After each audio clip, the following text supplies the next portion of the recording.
Hey friend, my name is Jordan, and I'm a recovering perfectionist with a chronic need to achieve. I figure it's always best to start with honesty. Now, I know you're probably trying to decide if this book is worth your time. So I'm going to tell you right out of the gate why I wrote it and why I believe it's important for you to listen to. The number one question I get asked by blog readers, podcast listeners, social media followers, and even clients is something along the lines of, how do I find my purpose? Or, how do I figure out what I'm supposed to do with my life? All of these women are different. Some are making the transition into or out of college, navigating marriage or motherhood, or finding their place in the workforce. These women are taking steps to establish themselves in this big world, but are feeling pressure to figure out exactly where they ought to land as soon as humanly possible. Sometimes, when I get these questions, I want to reach through the screen, hug a stranger's neck, and say, "Girl, chill. You don't have to have it all mapped out today, okay? And even if you did, you'd probably find that something would shake up those plans tomorrow anyway.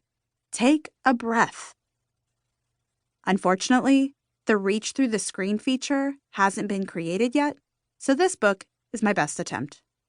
We all want to make our mark, find meaning in the mayhem, and discover what makes our lives special, unique, and even notable. At least I do, and the girls who reach out to me with these questions do. I'd be willing to bet that you do too.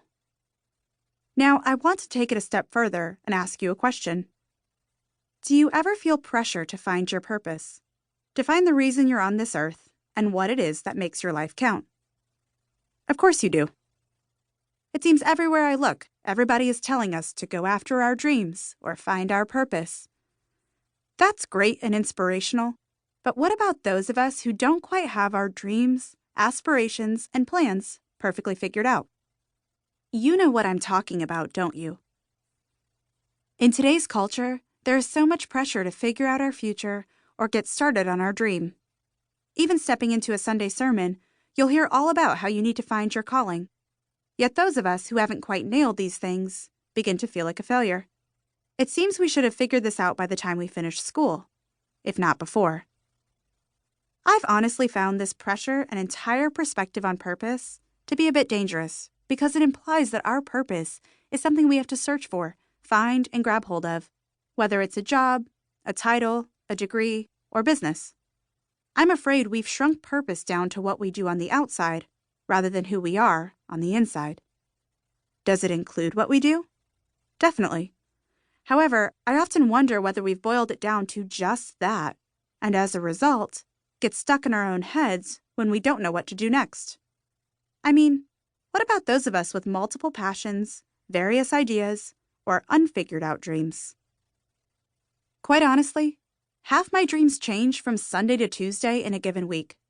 Sure, I have some big ideas, but sometimes it's difficult to determine if they're just ideas I could do or things I actually should do.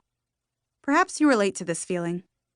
Or maybe the things you've been chasing are other people's dreams for you or expectations of you, and the weight of that is heavy. Perhaps the reason you've been feeling a little stuck is because you've put too much pressure on yourself to figure it all out. You know that feeling that comes when you scroll Instagram and it seems everyone else has her life figured out? Or how you start to sweat as graduation or marriage or another big milestone approaches and you think, I have got to figure out my life. Or the way your stomach drops when your dad calls during those awkward post-grad years and asks about your plans for the future. Or when your pastor talks about callings and you just sit there and wish you could call God and say, hey, so do you think you can just get to the point and tell me what to do with my life? All this waiting around feels pretty ineffective. Yeah, those are the feelings I'm tackling in this book because I know the search can seem endless and the pressure is real.